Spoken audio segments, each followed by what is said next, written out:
Hi കൂട്ടുകാരെ, പുതിയൊരു വീഡിയോയിലേക്ക് എല്ലാവർക്കും സ്വാഗതം. അങ്ങനെ രേവതി വീടൊക്കെ അടിച്ചു വൃത്തിയാക്കുന്ന സമയത്ത് ചന്ദ്രമതി വന്നിട്ട് ചോദിക്കുകയാണ്, എവിടെയാടി നിൻ്റെ ഭർത്താവ്? സച്ചേട്ടൻ ഓട്ടം ഓടാൻ പോയിരിക്കുകയാണ്. ഓ, അവൻ ഇത്ര നേരത്തെ രാവിലെ തന്നെ എങ്ങോട്ടാണ് ഈ പോകുന്നത്? അവൻ്റെ ഈ ഓട്ടം ഓടുന്നത് കണ്ടു കഴിഞ്ഞാൽ വൈകുന്നേരം ലക്ഷക്കണക്കിന് പണവുമായിട്ടാണ് വരുന്നത് എന്നൊരു തോന്നലാണ്. അത് കേട്ടോട് തന്നെ അവിടെ രവീന്ദ്രൻ അങ്ങ് സംസാരിക്കാൻ കേട്ടോ. എന്തിനാടി നീ ഇങ്ങനെയൊക്കെ പറയുന്നത് ചന്ദ്രമതി? അവളും അവനും അവരുടേതായ തൊഴിൽ ചെയ്യുന്നു, അതിനൊക്കെ എൻ്റെ വേറെ രണ്ട് മക്കൾ എന്നങ്ങ് പറയൂ കേട്ടോ ഛത്രപതി.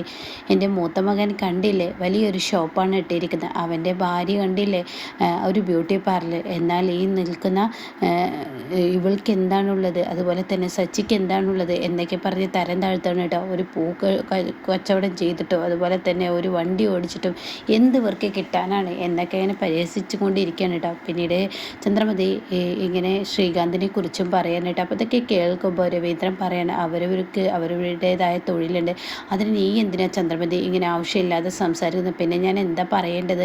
ഇവരുടെയൊക്കെ കാട്ടിക്കൂട്ടൽ കണ്ട അപ്പോൾ അതിങ്ങനെ കേൾക്കുമ്പോൾ രേവതിക്ക് ദേഷ്യം പിടിക്കാനായിട്ട്. അപ്പോൾ രേവതി പറയണേ, ഞങ്ങൾ ആരുടെയും കട്ടിട്ടും കമർന്നിട്ടും അല്ലല്ലോ ജീവിക്കുന്നത്, ഞങ്ങൾ സ്വന്തം അധ്വാനിച്ച് തൊഴിലെടുത്തിട്ടല്ലേ ജീവിക്കുന്നതിന് എന്താ അമ്മക്ക് കുഴപ്പം?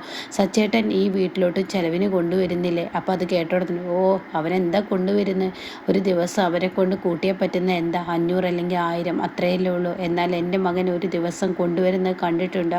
ശ്രീകാന്തും അതുപോലെ തന്നെ ശ്രുതിയും, അതുപോലെയാണ് ശ്രുതിയും വർഷയും, അവരുടെയൊക്കെ വരുമാനം കണ്ടില്ലേ എന്നൊക്കെ പറഞ്ഞിങ്ങനെ തരം താഴ്ത്തിക്കൊണ്ടിരിക്കുമ്പോഴാണ് കേട്ടോ അങ്ങോട്ടേക്ക് ശ്രീകാന്ത് കയറി വരുന്നത്. അങ്ങനെ ശ്രീകാന്തും വർഷയും കൂടി വരികയാണ്.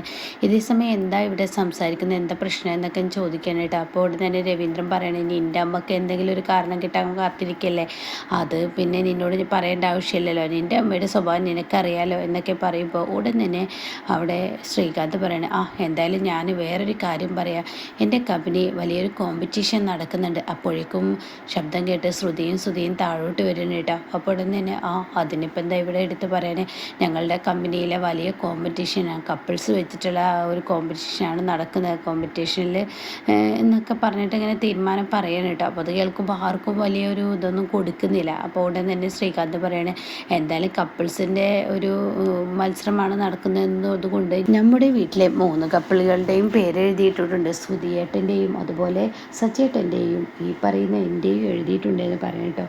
ഇത് കേൾക്കുന്നതിനോട് കൂടി പറയാം ശ്രുതി പറയാണ്, എനിക്കിതിനൊന്നും കഴിയില്ല, എന്ത് ചീപ്പ് പരിപാടിയാണ്, എനിക്കെൻ്റെ കട വിട്ട് പോരാനൊന്നും പറ്റില്ല, എനിക്ക് കടയിൽ നല്ല കച്ചവടവും തിരക്കൊക്കെ ഉള്ളതാണ്, ഒരു ദിവസം 1 ലക്ഷം രൂപ വരുമാനമൊക്കെ കിട്ടുന്ന കടയാണ്, അതുകൊണ്ട് എനിക്ക് പോരാൻ പറ്റില്ല. അപ്പോൾ അത് കേൾക്കുന്ന ശ്രുതിയും പറയണേ, എനിക്കും പോരാൻ പറ്റില്ല, ബ്യൂട്ടി പാർലറുണ്ട് എന്ന് പറയണ കേട്ടോ.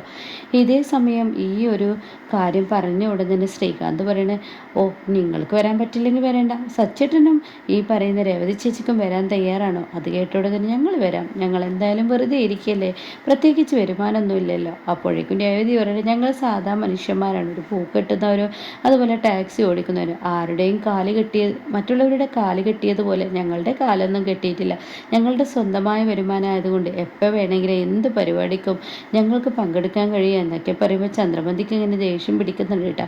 അത് തന്നെ നോക്കി തനിക്കിട്ട് കുത്തിയതാണെന്ന് മനസ്സിലായിട്ടോ. അങ്ങനെ ഈ സമയം ശ്രീകാന്താണെങ്കിലോ ഉടൻ തന്നെ പറയാണ്, എന്തായാലും സച്ചേട്ടാ, ഒരു മത്സരത്തിൽ പങ്കെടുത്തു കഴിഞ്ഞ് തീർച്ചയായും 1 ലക്ഷം രൂപയും അതുപോലെ തന്നെ ഒരു ഡയമണ്ട് നെക്ലേസും കൊടുക്കുന്നുണ്ടെന്ന് പറയാൻ കേട്ടോ. അത് കേൾക്കുന്നതിനോട് കൂടി ശ്രുതിയുടെ കിളി പോവുകയാണ് കേട്ടോ. ശ്രുതി 1 ലക്ഷം രൂപ ഡയമണ്ട് നെക്ലേസ് എന്നോ, ഈശ്വര, ഇതെന്തായാലും കളയാൻ പറ്റത്തില്ല, ഇതിന് പോകണം. അപ്പോഴേക്കും ശ്രുതി ഇങ്ങനെ ശ്രുതിയെ തുറിച്ച് നോക്കുകയാണ് കേട്ടോ. അപ്പോൾ ഉടനെ തന്നെ ശ്രുതി പറയാണ്, അതെ, ഇനിയിപ്പോൾ നാളത്തെ ദിവസം പോയില്ലെങ്കിലും കുഴപ്പമൊന്നുമില്ല, ഇപ്പോഴാണ് ഞാൻ ഓർത്തത്, നാളെ എൻ്റെ കടയിൽ വലിയ കച്ചവടമൊന്നുമില്ല, നാളത്തെ ദിവസം അങ്ങനെയാണെന്ന് പറയാൻ കേട്ടോ.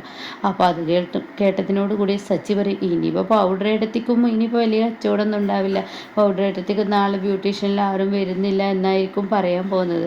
അപ്പോൾ ഉടൻ തന്നെ ശ്രുതി പറയണേ, ഇനിയിപ്പോൾ ഒരു മത്സരമല്ലേ, ഇനിയിപ്പോൾ എന്തായാലും ശ്രീകാന്ത് എഴുതി കൊടുത്തതല്ലേ, അതുപോലെ ശ്രീകാന്തിൻ്റെ കമ്പനിയല്ലേ, അപ്പോൾ ഞങ്ങളത് വരാതിരുന്ന ശ്രീകാന്തിനല്ലേ കുറച്ചിൽ എന്നൊക്കെ പറയുമ്പോൾ ചന്ദ്രമതിക്ക് കിളി പോയിരിക്കുകയാണ് കേട്ടോ. അപ്പോൾ ചന്ദ്രമതി പറയണേ, ശ്രീകാന്തെ, ഞങ്ങളുടെയും കൂടി പേര് എഴുതിയിട്ടാളെ, ഞങ്ങളും കപ്പിൾസ് തന്നെയാണല്ലോ, രവിയേട്ടനും ഞാനും കൂടി വന്നോളാം എന്ന് പറയണം കേട്ടോ. അത് കേൾക്കുന്നത് ശ്രീകാന്ത് പറയണേ, അയ്യോ അമ്മ എന്നോട് ക്ഷമിക്കണം, അതൊന്നും നടക്കത്തില്ല, കാരണം എന്താണെന്നറിയോ, ഈ പറയുന്ന നിങ്ങൾക്ക് പ്രായമായി, നിങ്ങളെ എന്തായാലും അവിടെ എടുക്കില്ല, ചെറുപ്പക്കാരെയാണ് അവിടെ എടുക്കുക, ചെറുപ്പക്കാരുടെ ഈ ഇത് കാണാനാണ് എല്ലാവരും ഇഷ്ടപ്പെടുന്നത് എന്നൊക്കെ ഇങ്ങനെ പറയണം കേട്ടോ. അപ്പോൾ അത് കേട്ട ഉടനെ രവീന്ദ്രൻ പറയണേ, എൻ്റെ ശ്രീകാന്ത് നീ അത് പറഞ്ഞത് നന്നായി, ഇനിയിപ്പോൾ എല്ലാവരും എടുക്കുമെന്ന് പറഞ്ഞ് അടുത്ത കോലം ഞാൻ കെട്ടേണ്ടി വരും. ഇപ്പോൾ ഒരു കോലം കെട്ടൽ ഈ വീട്ടിൽ കഴിഞ്ഞു പോയതാണല്ലോ, അതിൻ്റെ ഇതൊക്കെ കണ്ടല്ലോ, കാറിൽ പോലും കയറാൻ പറ്റാത്തൊരവസ്ഥ തലതിരിഞ്ഞൊക്കെ വന്നതാണല്ലോ. അപ്പോൾ ഇനി എങ്ങനെയുള്ള പരിപാടിക്കൊന്നും പോകണ്ട എന്നൊക്കെ ഇങ്ങനെ രവി പറയാണ് കേട്ടോ. പിന്നീടാണെങ്കിലോ ഓരോരുത്തരും റൂമിലോട്ട് പോവാണ്. അപ്പോൾ ശ്രുതി പറയാണ്, എനിക്ക് 3 ഡിഗ്രി ഉണ്ട്, എന്തായാലും 3 ഡിഗ്രിയും അതുപോലെ തന്നെ ഒരു ഷോപ്പും ഉള്ളത് കൊണ്ട് തന്നെ എനിക്ക് തന്നെയായിരിക്കും ഫസ്റ്റ് കിട്ടുക. അപ്പോൾ ശ്രുതി പറയുന്നത് ശരിയാണ്, എനിക്ക് ബ്യൂട്ടി പാർലർ സ്വന്തമായുള്ളത് കൊണ്ട് തന്നെ ആളുകളുടെ മുന്നിൽ എനിക്കൊരു നിലയും വിലയൊക്കെ ഉണ്ടാവും, അപ്പോൾ നമുക്ക് തന്നെയായിരിക്കും ഫസ്റ്റ് കിട്ടുക. എന്നാൽ ഈ സമയം സച്ചിയാണെങ്കിലോ ഇനിയിപ്പോൾ അവിടെ ഈ ഒരു മത്സരം നടക്കുമ്പോൾ എന്തായിരിക്കും ചോദ്യങ്ങളും അതുപോലെ തന്നെ കളികളൊക്കെ വരിക, അതിപ്പോൾ അറിയാൻ എന്താ വഴി? നമ്മളാണെങ്കിലോ ഇവരെപ്പോഴും കളിയാക്കിയും കൊണ്ടാണ്. അപ്പോൾ രേവതി പറയുന്നത് ശരിയാണ്, ആ മത്സരത്തിൽ ഫസ്റ്റ് നമുക്ക് തന്നെ കിട്ടണം സച്ചേട്ടാ, അല്ലെങ്കിൽ അമ്മയുടെ അടുത്ത കുത്തുവാക്കും ഞാൻ കേൾക്കേണ്ടി വരും. ഒരു ഓട്ടവും ഒരു മുല്ലപ്പൂവും കിട്ടുന്നത് കൊണ്ട് എന്തെല്ലാം പരിഹാസമാണ് നിങ്ങളുടെ അമ്മ രാവിലെ നീച്ച എന്നെ പറയുന്നത്. അതിനീ പറയുന്നത് കാര്യമാണ്. നമുക്ക് എന്തായാലും ശ്രീകാന്തിനോട് ചോദിച്ചു നോക്കാം, അവൻ്റെ കടയല്ലേ, മത്സരം നടക്കുന്നതിൻ്റെ ഏകദേശം വിവരങ്ങളൊക്കെ അവനെ അറിയാമല്ലോ. എന്തായാലും പോയി നോക്കാം എന്ന് പറഞ്ഞിട്ട് അവരുടെ അരികിലോട്ട് പോകുമ്പോൾ ഒരു ബോട്ടിൽ വാങ്ങിയിട്ട് വർഷയുടെ കയ്യിൽ നിന്ന് എടുത്തെറിഞ്ഞിട്ട് അതിന് രണ്ടുപേരും കൂടി വഴക്കിടുന്ന ആ സീൻ കണ്ടിട്ടാണ് കേട്ടോ സച്ചി അങ്ങോട്ടേക്ക് വരുന്നത്. പതിവില്ലാത്ത ഇവരുടെ ഈ വഴക്ക് കാണുമ്പോൾ രേവതി ഞെട്ടിപ്പോവാണ്. നിങ്ങൾ എന്തിനാണ് വഴക്ക് കൂടുന്നത്? നാളെ മത്സരമാണെന്ന് പറഞ്ഞു, പക്ഷേ നിങ്ങളെന്തിനാ ഇങ്ങനെ വഴക്ക് കൂടുന്നത്? അതിന് മാത്രം എന്താ നിങ്ങൾക്കിടയിൽ ഇപ്പോൾ ഉണ്ടായത് എന്നിങ്ങനെ സച്ചി ചോദിക്കുകയാണ്. അപ്പോൾ ഉടൻ തന്നെ ശ്രീകാന്ത് ചിരിക്കുകയാണ്. എന്താടാ നീ ചിരിക്കുന്നത്? ഞാൻ ചോദിച്ചതിന് എന്താ മറുപടി പറയാത്തത്? ഇത് ഞങ്ങൾ നാളത്തെ പരിപാടിക്കുള്ള ഒരു ചെറിയൊരു റിഹേഴ്സൽ നടത്തിയതാണ്. അത് കേൾക്കുന്നതിനോട് കൂടിയിട്ട് എന്ത് നടത്തിയെന്ന? അതെ, നാളത്തെ പരിപാടിക്ക് ചിലപ്പോൾ ഇങ്ങനെയൊക്കെ ഒരു പ്രോഗ്രാം ഉണ്ടാവും. ഇങ്ങനെ ബോട്ടിലെറിഞ്ഞ് ആദ്യം ആരാ എടുക്കാൻ കഴിയുക എന്നുള്ളത്, അല്ലെങ്കിൽ പാട്ട് പാടിച്ചിട്ടോ, അല്ലെങ്കിൽ വരെ എടുക്കാൻ പറഞ്ഞിട്ടോ, അല്ലെങ്കിൽ വേറെ എന്തെങ്കിലും ചോദിച്ചിട്ടോ, അങ്ങനെ പല മത്സരങ്ങളായിരിക്കും. അയ്യോ, ഞാനങ്ങ് പേടിച്ചു പോയി എന്ന് രേവതി പറയാനേട്ടോ. ഇവിടെ ശ്രീകാന്തിനും വർഷക്കിടയിൽ വീണ്ടും പ്രശ്നം തുടങ്ങി എന്നൊരു പേടി എന്നിലുണ്ടായി എന്ന് പറയണ്ട. അങ്ങനെ ഏകദേശം വരുന്ന ആ ഒരു ഇതൊക്കെ പറഞ്ഞു കൊടുക്കണം. അങ്ങനെ പിറ്റേ ദിവസം രാവിലെ ആയി ശ്രീകാന്തിൻ്റെ കമ്പനിയിലോട്ട് പോവുകയാണ്. പിന്നീട് മത്സരം തുടങ്ങിയിരിക്കണം. അങ്ങനെ മത്സരത്തിൽ ഓരോരുത്തരെ അവരുടെ എന്താണ് അവർക്കുള്ള കഴിവുകൾ എന്നുള്ളത് പരിചയപ്പെടുത്തണമെന്ന് പറയണം. അപ്പോൾ ഡിഗ്രിയുടെ കാര്യം പറഞ്ഞിട്ട് ശ്രുതിയോട് പറയേണ്ടത് നമുക്ക് തന്നെ ആയിരിക്കും ഫസ്റ്റ് കിട്ടുക, 3 ഡിഗ്രി എന്നൊക്കെ പറയുന്നത് വലുതാണ്. അപ്പോൾ ശ്രുതി പറയുന്നുണ്ട്, നീ എപ്പോഴും ഇങ്ങനെ ഇത് പറയാതെ, ഇന്ന് ഡിഗ്രി ഒന്നല്ല വലുത്, വെറുതെ ആളുകളുടെ മുന്നിൽ വഷളാവാൻ നിൽക്കണ്ട എന്നൊക്കെ ഇങ്ങനെ പറയുന്നുണ്ട് കേട്ടോ. അങ്ങനെ ആദ്യം ശ്രുതിയോട് ചോദിക്കുകയാണ്. അപ്പോൾ ശ്രുതി പറയാണ്, ഞാൻ ഡിഗ്രി ഉണ്ട്, എനിക്ക് സ്വന്തമായിട്ട് കടയുണ്ട് എന്നൊക്കെ പറഞ്ഞ് തൻ്റെ ആ വലുപ്പങ്ങൾ ഇങ്ങനെ പറയുമ്പോൾ ചന്ദ്രമതി ഇത് കണ്ടു നിൽക്കുന്നുണ്ട് കേട്ടോ. കണ്ടോ, ഇതാണ് എൻ്റെ മകൻ്റെ പവർ എന്നുള്ള ലെവലിൽ കേട്ടോ. പിന്നീട് ശ്രീകാന്ത് തൻ്റെ കാര്യം പറയാണ്. ശ്രീകാന്ത് ഞാൻ ഈ കമ്പനിയിലെ ഒരു ഷെഫാണ്. പിന്നീട് വർഷയുടെ കാര്യം പറയുന്നു കേട്ടോ. അപ്പോൾ അത് കാണുമ്പോൾ രേവതിയെ നോക്കി ഇങ്ങനെ ഒരു പുച്ഛിക്കുന്ന രീതിയിൽ ചന്ദ്രമതി ഇങ്ങനെ നിൽക്കുന്നുണ്ട് കേട്ടോ. കൂടെ ശ്രുതിയും കേട്ടോ.